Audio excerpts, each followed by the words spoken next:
Get ready for this. Good afternoon, everyone, and welcome once again to Bebe Means Business, the show where you get all your information, education, knowledge, tips, practical advice on anything and everything to do with business. For those of you who are joining us for the very first time, I'm your host, Bebe Clement, and I run a group of small, successful companies. I'm also the author of How to Go from Employee to Entrepreneur, which you can buy on Amazon for $12.99, or you can also buy it from my website for $12.99. Listen, guys, we're on the rundown to Christmas, and this has been the year from hell. There's no nice way of putting it, but we need to position ourselves for the years to come, rather than buy Christmas presents for your kids of, I don't know, 200 pounds Air Jordans or whatever. Get them something that will arm them for the years to come. Get them something that will educate them financially and arm them for the years to come. So I would definitely recommend that if you have a young adult in the house, that you get them a copy of this book, because it will really help them. How to Go from Employee to Entrepreneur. I want to apologize for last week, because last week we had major technical issues, which meant that the majority of the program was completed purely by audio. There wasn't a lot of visual. But notwithstanding, we powered through, and I wanted to thank everybody that stuck with us. And your wonderful words of support after the show was really, really appreciated. Thank you very much for sticking with us through the program despite all the difficulties. Hopefully, today we shouldn't have those kind of problems. Today I want to welcome you to part 2 of Keys to Successful Selling. You remember last week we had part 1, Keys to Successful Selling. And I want to just quickly summarize some of the key points that I highlighted last week for those of you who missed the program. But before I do, just let you know, as always, that this is a live and interactive program, and I definitely want to hear your views and on anything that we discuss, and indeed try to answer any of your questions, which I'll be doing after the break at 2 o'clock. So if there's anything that I say today that you want to talk about, or indeed anything that you've heard in past programs that you'd like an opinion on, or you'd like to talk about, please just if you're watching us via Facebook, you can just put the questions in the chat. My producer will pass them to me, and I will answer them. But here are the ways in which you can hook up with us. You can hook up with us via Twitter. Our Twitter handle is @StarRadioUK, or you can text or WhatsApp us on 07539 661 744. That number again is 07539 661 744, or indeed email us at info@StarRadioUK, or as I said, join us via Facebook at Star Radio UK. I'm also going to ask you to just take a couple of minutes to hook up with me and connect with me on social media. My Twitter handle is @Bebe Clement. My Instagram is Bebe_Clement. And if you want to hook up with me via LinkedIn, just put my name in. I can assure you I will definitely come up. And the reason why I ask that you connect with me is because I'm always throwing out tidbits there that will really help you in your entrepreneurial journey. Not just your entrepreneurial journey, but life as a whole. Okay, so here we go. Once again, we're going to be talking about the keys to successful selling. And last week, we looked at the whole phobia surrounding selling. People don't like selling. That's the bottom line. People don't like having to sell. And that's mainly because they equate selling with this antiquated idea and concept of selling that they relate with negative emotions. So they're thinking about the door-to-door salesman that, you slam the door in your face. They always knock. Just as you sit down to dinner, they always knock then. And you get really annoyed. And when you open the door, you're already in the mood. And so you slam the door in their face. So people kind of relate selling with that. They relate it with negative emotions, having the door slammed in their face, hearing people say no to them, or they relate it to the slimy, what used to be the slimy car salesman, who will tell you a pack of lies just to make you sell the car. But all that has changed. That's so far removed from what selling is about these days. And the traditional definition of selling, we discussed last week, was having a product that you want to exchange for money. Having a product that you want to exchange for money. Again, we've moved away from that. So I spoke about different ways in which everybody is selling, because really we're all in sales now. I thought I spoke about different ways in which we're all selling, and they include things like you go for a job interview. Go for a job interview, you're selling. You're selling yourself. A teacher trying to teach a student is selling. A parent trying to persuade a child to take their studies seriously or not mess around with their education is selling. So all these things are really important. They are all selling. A doctor speaking to a patient, trying to influence them to adapt a more healthy lifestyle, is selling. Even a pastor talking about Christ is selling. The product is Christ. So again, these are all concepts of selling that we're involved in every day. So we have no need to fear the whole concept of selling. No need to fear.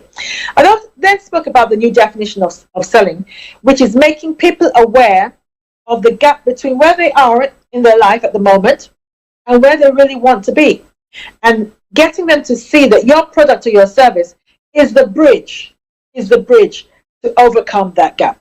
Okay, and then we spoke about relationship selling, that you now have to build a relationship with the client, and just like any relationship, like if you are a guy trying to woo a girl, that's exactly how the relationship is now. A client expects to be wooed. So too much too soon doesn't work with the client now. The sell doesn't work with the client now. Okay, so I'm going to spend a little bit of time talking about a couple of the keys I gave last week, but I also want to give some new keys now. We spoke about making sure that if you're approaching a company and you were trying to sell to a company, to ensure that you are speaking to the decision maker. No point in speaking to the receptionist if she has no power over the decision making process.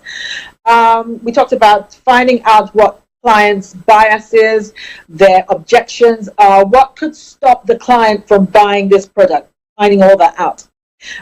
We spoke about talking less and listening more. Really key in the new selling arena. You have to talk less and listen a lot more. But I think really one of the most important keys to selling in this dispensation is asking questions. Asking questions. Again, many of us are afraid to ask questions because we think that we will lose the interest of the client or the potential client, and so we're afraid to ask questions. Don't be afraid. Questions are your friends, dear entrepreneur.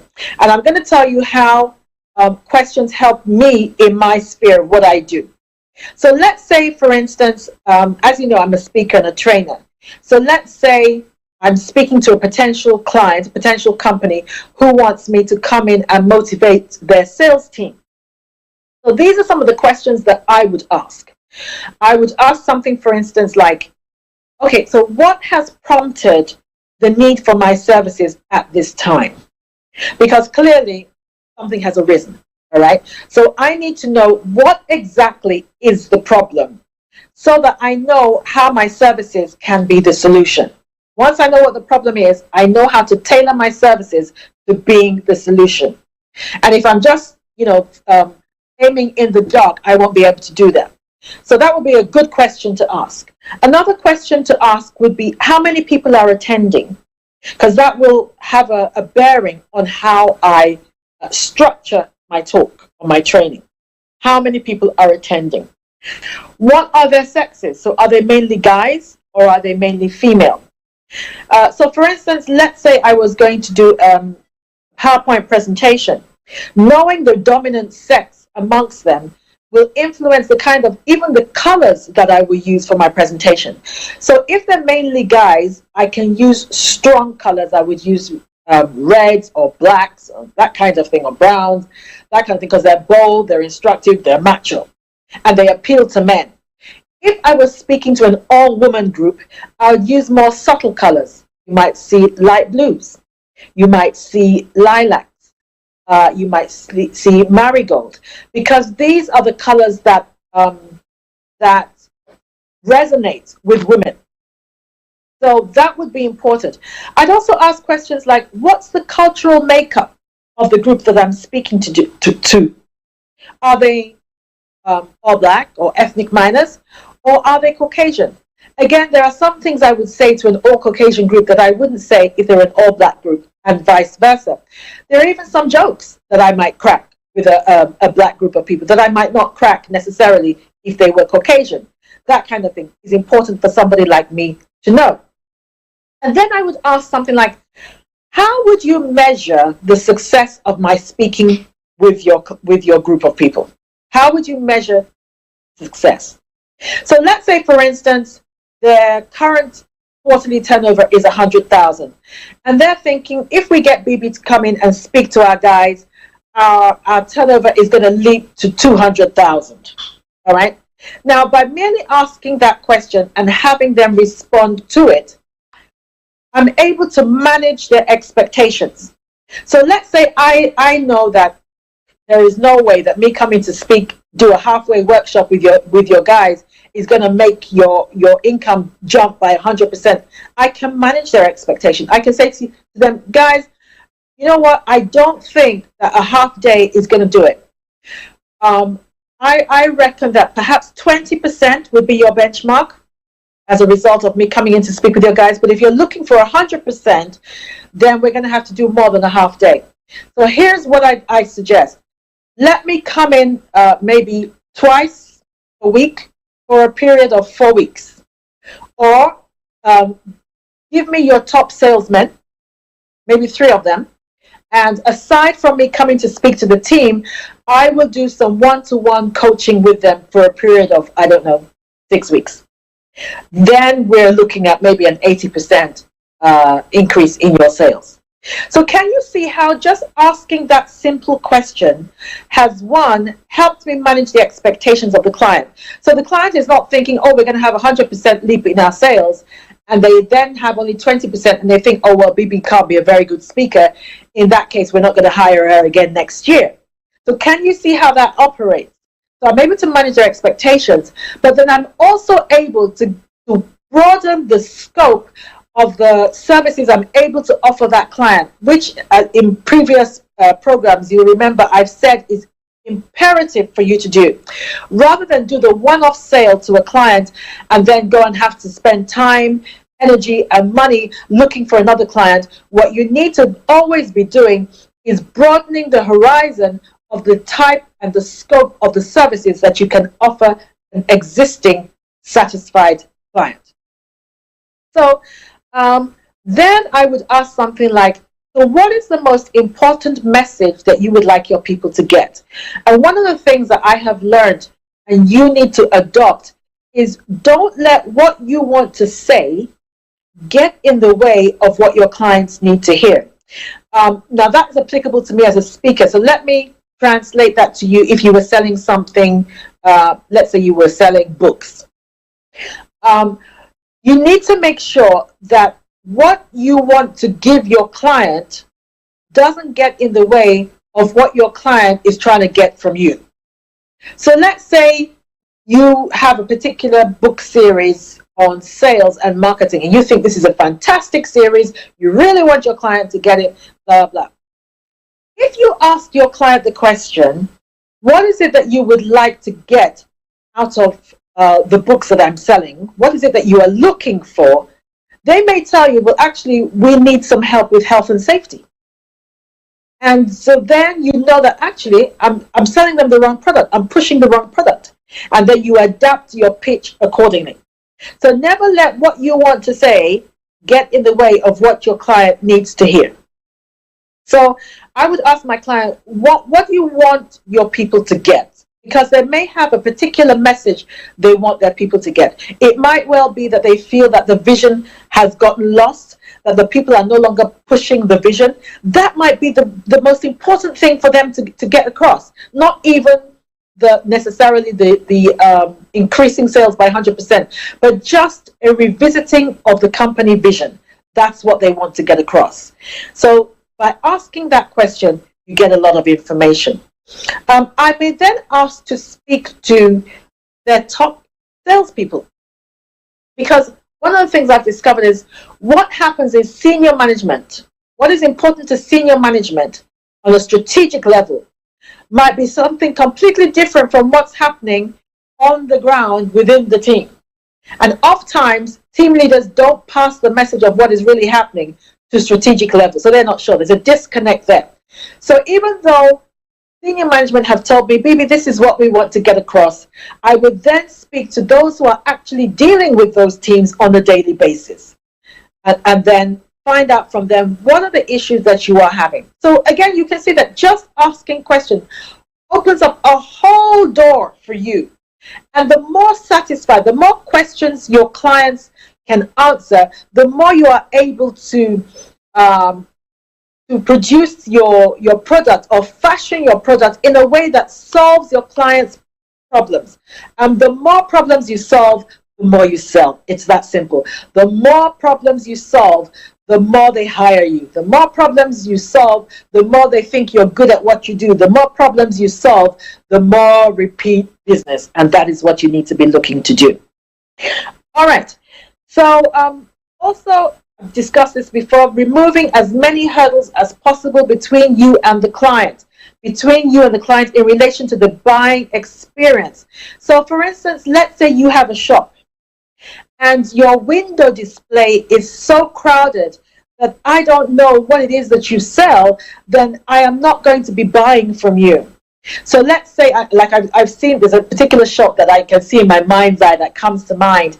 And in that shop window, they have Weave On in one corner of the shop. They also have calling cards in one corner of the shop. They also have an ad for cargo, international cargo, in one corner of the shop.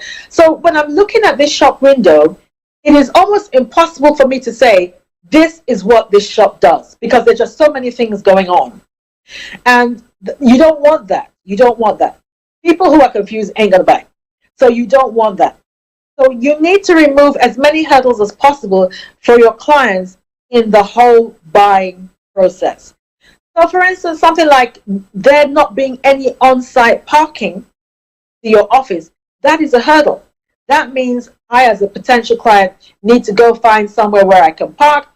Maybe I can't even find any free parking in surrounding areas. That means I'm going to have to spend money to park. Perhaps it's expensive to park in that area. That means I'm already thinking I'm going to limit this meeting to 30 minutes. Whereas if I had spent maybe an hour in your office, I might have been more inclined to buy more services from you. So can you see how important removing the hurdles in the buying process is? Now, during the week, I lead a mastermind group, and one of the members of the group raised something. He was talking about how he was having concerns about his website because he didn't think there was sufficient traffic going to his website. Now, can I just say this, if in context of what we are speaking about today, keys to successful selling. Now, a website is not what it used to be. It used to be that if you met somebody at a networking event and you gave them your business card, the first thing they would do is probably check out your website. That is different now. I want you to write this down. Attention is the new currency. Attention is the new currency. And what I mean by that is social media researchers have told us that you have on average about 3 seconds to get somebody's attention online. So people who get people's attention online are constantly in their face. Constantly. So for instance, I'm posting stuff almost daily. So the first thing, of course, you do is you find out where do your clients visit a lot online. And then you go and establish a presence there. And you begin to feed them information that they need on a consistent basis. So for instance, in relation to this show, I've discovered that, remembering that attention is the new currency, I've discovered that putting stuff out there as from Friday, the previous Friday or the week before about the show that's airing on Tuesday is too long. Their attention span isn't going to last a week. So what I do is on Mondays and on the morning of Tuesday, I send out information about the show. The topic about the show, if I'm going to have guests, I'll send out information about the guests. And then I send a polite reminder on Tuesday morning that the show is airing at 1:30. And then when people see that you are constantly connecting with them, they are then more likely to think, okay, what else does this lady do? And then go to your website. But now you have to have something that motivates them to visit your website. People don't just visit your website. Why would they? When other people are constantly in their face or constantly connecting with them on social media where they always are. So in order for them to go and visit their website, there must be some kind of compulsion to make them do that. Okay? So if you're not connecting them with them in other ways, by way of blog, by way of articles, by way of tips, by way of videos, that kind of thing, if you are not already doing that, it is very unlikely that they're just going to, one day decide, oh, I'm going to visit Bebe Clement's website. No, it doesn't work that way. Something has to influence them sufficiently for them to want to find out more. Okay? You need to stay in your client's consciousness. All right. Let's take a quick break there. We'll be back in a minute, and then I'll continue. All right. See you in a moment. Hi, everyone. It's your girl, Bebe Clement, the author of How to Go From Employee to Entrepreneur, and the host of your weekly business show, Bebe Means Business, the show where we discuss everything you ever wanted to know about business, but you were afraid to ask. How do I start my business? How do I raise the finance? How do I grow my business? Where am I going to find my customers? Join me every Tuesday at 1:30 p.m. on Star Radio UK to get all the information and tips that you need to become a successful entrepreneur and become financially free. Remember, don't let life dictate to you. Rather, put your signature on life. Get ready for this. Okay, ladies and gentlemen, welcome back to the Bebe Means Business Show. I'm your host, Bebe Clement, and I just had to take a couple of minutes to just wet my whistle. Okay, now this one is really, really important, and I really need you to get this. So I hope I can finish this before we take the break at 2 o'clock. You need to give your clients choice, but not too much choice. Now, I know that sounds weird, but bear with me, and all shall be made clear. A few years ago, I was going to hire a lady to handle my PR. And while we were sitting in her office and we were talking, and she was getting a better feel for what I do, she gave me some tips that have been invaluable, actually. And Jackie, if you're watching, thank you very much. So she began to ask me some questions. She said, when you go and speak in public, do you have an exhibition stand? Do you have products that you sell? So I said, yes, I have products. And she said, how many products do you have? And I said, well, I have a lot of products, but I do a lot of speaking. So I have a lot of products, and I speak about quite a few things. I speak about business and entrepreneurship. I also speak about leadership. I also speak sometimes about things like marriage. And then I also have religious speaking. So I do a lot of preaching and stuff like that. So she said, okay, so on average, when you go and speak somewhere, how many products would you say that you have on your exhibition stand? And my response was, I have as many as possible so that I can give my clients as much choice as possible. And she said to me, that's a huge mistake. And that piqued my interest. And I said, why? It gives the clients choice. And she said, yes, it gives them choice, but too much choice is not good. Because what happens is people will come, they will come around you once they've heard you speak, and they know you're a good speaker. They will come to your exhibition stand and they will look at all your products. But then if there are too many products, they become overwhelmed. And overwhelmed clients then become indecisive. And indecision almost leads to confusion. And confused clients do not buy. Now, I found that interesting. So I'm always up for a challenge, so I thought I'd put that to the test. So the next time I went to speak somewhere and I had an exhibition stand, I told my team, listen, we're only taking 3 products.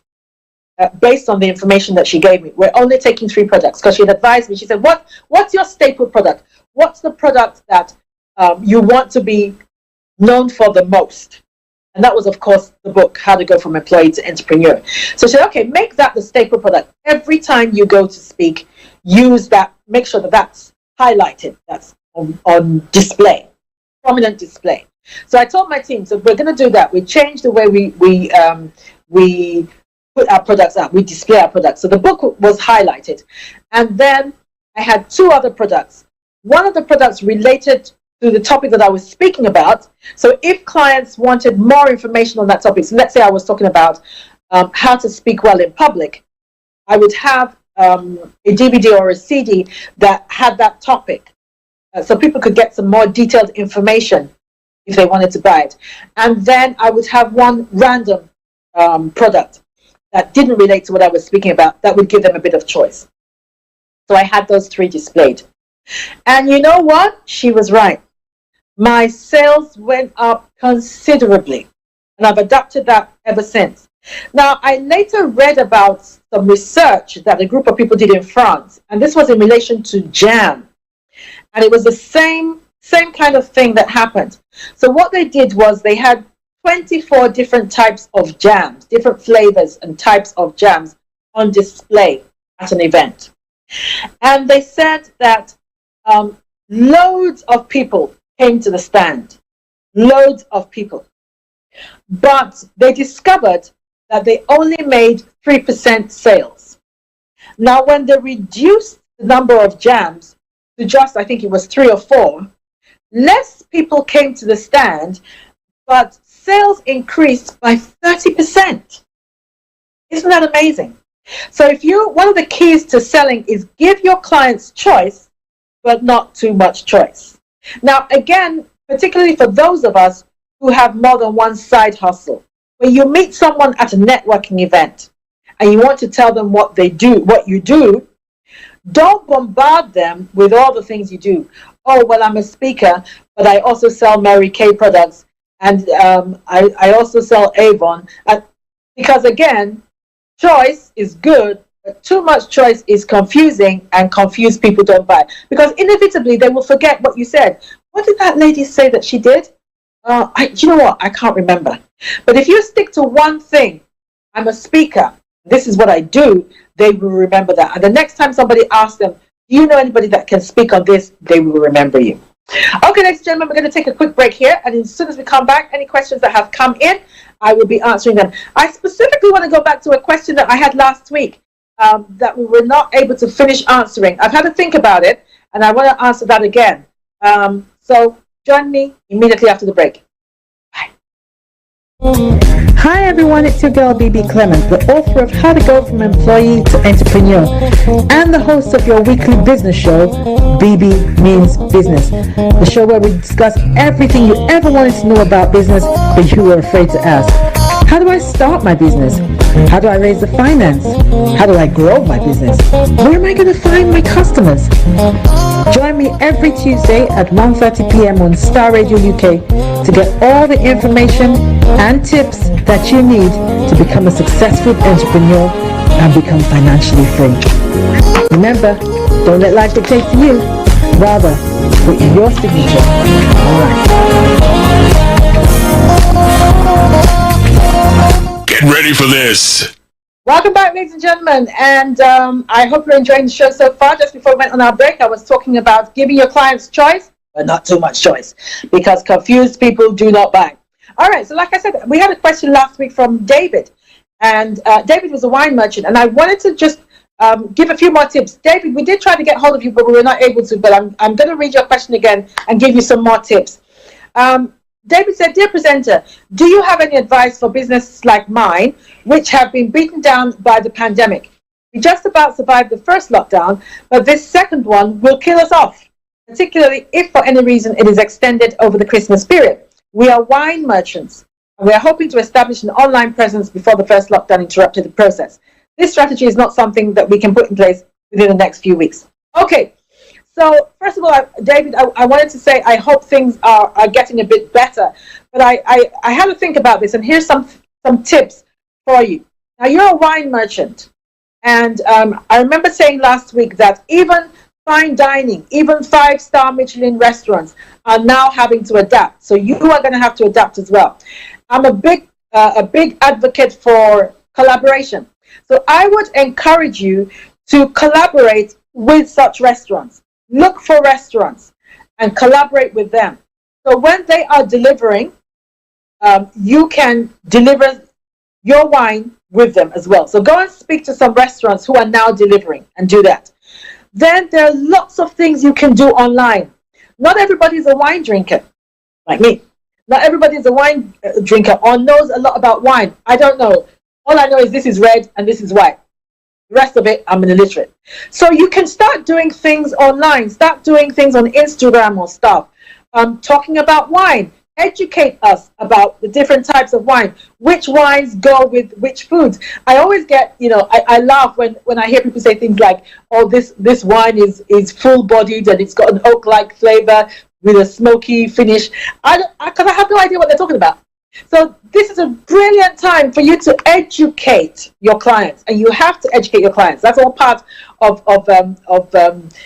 getting more clients. Educate your clients. This is a brilliant time to do that. So start doing things online that can educate your clients. You can do things like wine of the month, where you speak about a particular wine, choose it.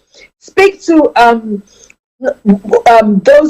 speak to breweries and those who sell wine, and those who produce wine. Speak to those companies and tell them that you will feature their wine as wines of the month. Tell them to supply you with wines that you can give for free to some of your listeners. That kind of thing. There's a whole load of stuff, David, that you can do. How to drink wine on the budget. So there are a group of people who maybe hitherto, because of financial reasons, have never had wine or never bought wine with their food. Start talking to that group of people. You can even find a whole new group of clientele that you never even thought. You can introduce them to wine. The working class, introduce them to wine. Show them that they don't have to be millionaires or they don't have to be earning six figures in order to enjoy a bottle of wine. All right, so there's lots of things that you can do.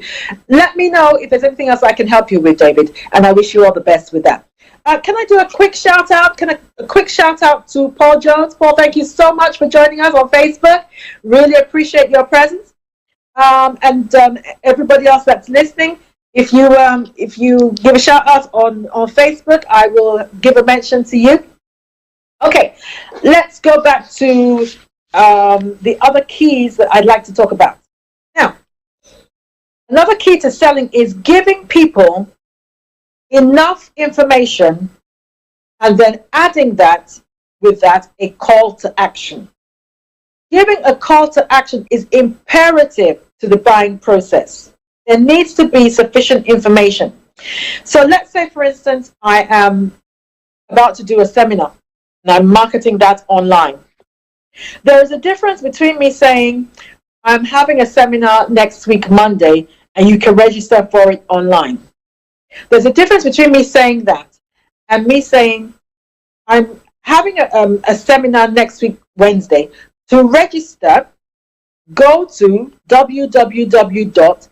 click on the registration page and pay £25. There is a huge difference between those two statements. And you are less likely to get somebody go and register if I just say you can register online. Because that means that's not enough information. That means they have to go and find me. Then they have to go and find information in relation to this particular seminar that I'm doing, and all that takes time. So you need to give your clients enough information and give them a call to action. Now, I've actually seen this work in another situation that we had. So one of the things that we do, we have a magazine called Law Digest, and this is for it's a premier magazine for black lawyers globally, and we publish it and we edit it. And on the back of that, we have every year we hold an award night in Africa to reward African lawyers that are making a difference to the legal profession in Africa, building capacity, making a difference in the legal profession. And every year at that event, it's a highbrow event in a nice hotel. And every year at that event, we feature a particular charity, and we let the chair of the charity come and do a presentation, and then we ask the people, the guests, to make a donation towards that charity. Now, I noticed that one year when we said to them, you can make a donation towards that charity, we discovered that hardly anybody did. The feedback was that hardly anybody did. And then when we said to them, you can make for information about how to donate, speak to any of the hostesses. They will give you the information. Again, yes, the donations increased, but it wasn't a lot. But the year we said to them, if in order to make a donation, the hosts and hostesses are going around with envelopes, please put a check or money inside that envelope and put your name on the envelope. The donations went through the roof. And then we realized from that it wasn't that people didn't want to give or they weren't charitable. We were not giving them enough information in order to do so. And two, we were not given a very clear call to action. So if you want your clients, if you want to be able to sell to your clients, you need to give them sufficient information and a very clear call to action. Right. The next one is called attunement. Attunement. Now, attunement is where you are in sync with your client. Now, this is very important because you've heard me say before that people buy from those they like, they know, and they trust. So the more attuned you are to your client, the more they are likely to like you. Why? Because the more you are attuned to them, you remind them of themselves. And they like themselves. So the more you remind them of them, the more they are likely to buy. And I'll show you how this works. Attunement covers the whole client relationship. So let me say, for example, I'm making an inquiry about your product or your service. So let's say I want to hire you as an accountant. So I send you an email. I go to your website, get your email address, and I send you an email. And I say to you, I address you, Dear Mr. Adams. And then I tell you what it is that I want. And then I say, I sign off my email with, yours sincerely, Mrs. Clement. All right? Now, the fact that I have started that email with Dear So-and-so, and I have ended it with formal language like yours sincerely, and I have put there Mrs. Clement, that alone has told you the parameters within which I expect our relationship to operate for now. All right? In other words, I'm saying that right now, the relationship is a formal one. It is purely business and it is a formal one. So when you are responding to an email like that, do not respond, even if you know my first name, do not respond along the lines of, hi, Bebe, or hello, Bebe. Because the fact that I have said, Dear Mr. Adams, tells you that I do not want us to be on first name basis at this stage. The fact that I have signed it as Mrs. Clement has told you that I want you to address me as Mrs. Clement. Otherwise, I'd have just signed it Bebe. All right? So you have to be attuned to the vibe that your client is giving you. So when you respond, you need to respond, Dear Mrs. Clement, kind regards, or yours sincerely, Mr. Adams. And if you are inclined to pick up the phone and speak to me, I expect the same. So don't be picking up the phone and sending me, hi, baby. No. Good afternoon, Mrs. Clement. Now, it may well be that after we've spoken, I might let down my guard a bit, or I might like you, and we get a bit more personal, and then, I'm open to being addressed in another manner. But until then, ladies and gentlemen, you address me in the manner in which I've addressed you. That is attunement. Okay? So this goes as far as even something like posture. So if I was in my office with a client, and the client, while we're talking, the client leans forward and puts their head in their hands or something like that. At some point, I wouldn't do it immediately. I would ease my way into it. But at some point, I would make my body language match theirs. And I would at some point lean forward and put my head in my hands. Why? Because I'm in attunement with my client. All right? Again, what you need to be doing is mirroring back the vibe that you'll get from your client. You need to be looking for common ground. That's also attunement as well. So again, let's say I'm in a client's office, and the client starts talking about football, that son plays football. I can see, for instance, some photographs in their office where their child plays football for somebody, for a particular team. Okay? And my son plays football. I would talk about that. Oh, what team does your son play for? My son plays for Charlton. So already we have common ground. I have mirrored what interests them. Again, that's attunement. Somebody who is attuned to you is more likely to buy from you. They're more likely to buy from you. Okay? All right. Now, this goes as far as something like feeding back.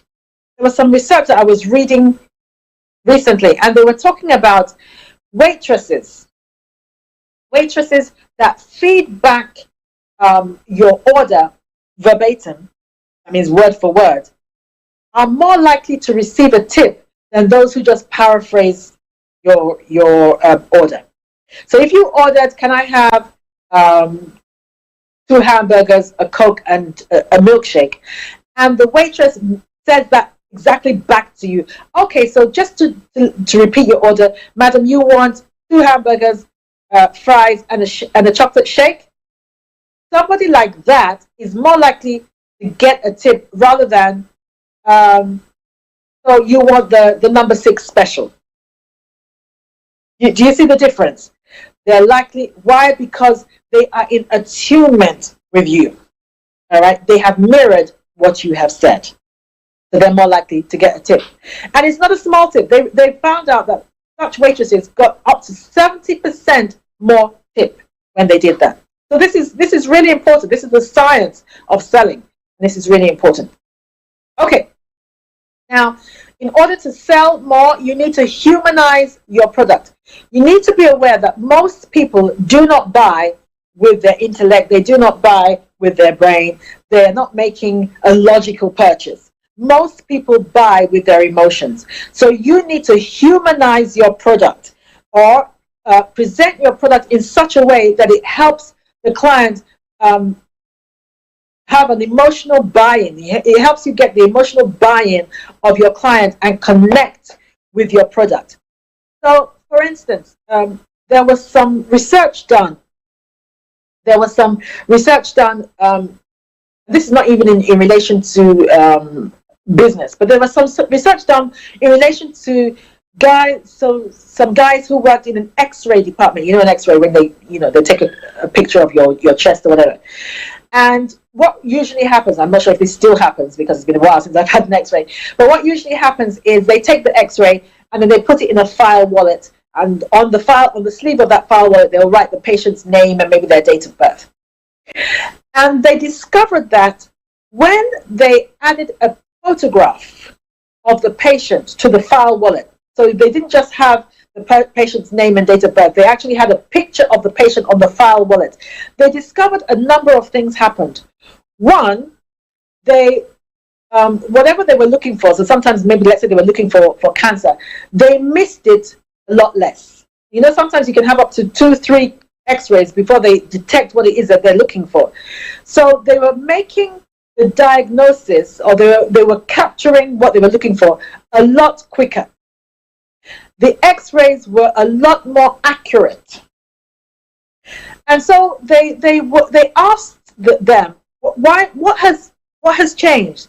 And they said, when we saw the picture of the patient, we began to think, this could be my wife, this could be my mother, this could be my child.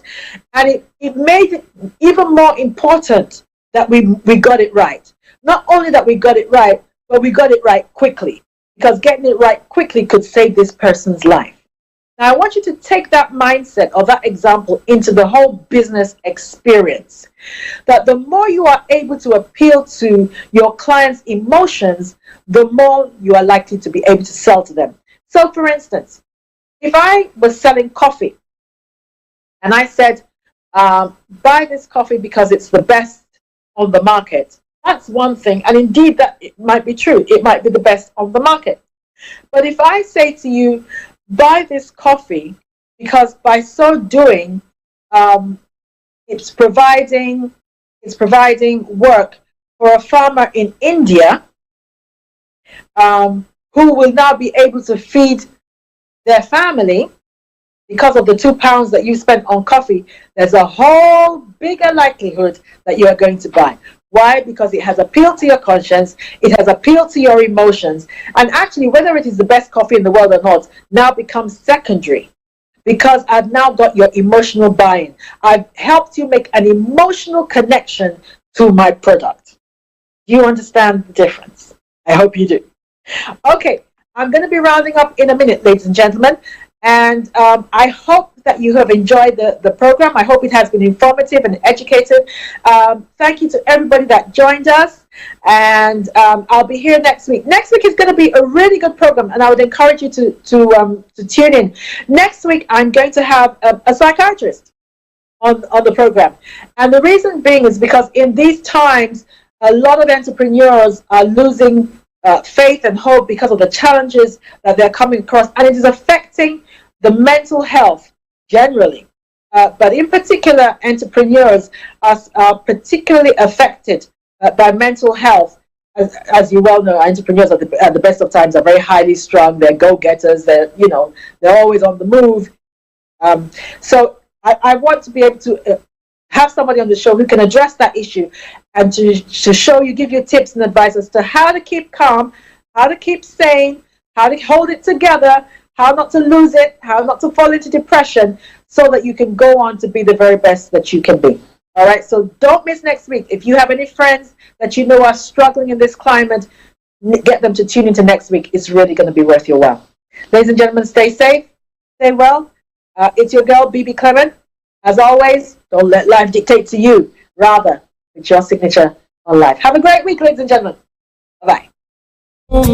Hi, everyone. It's your girl.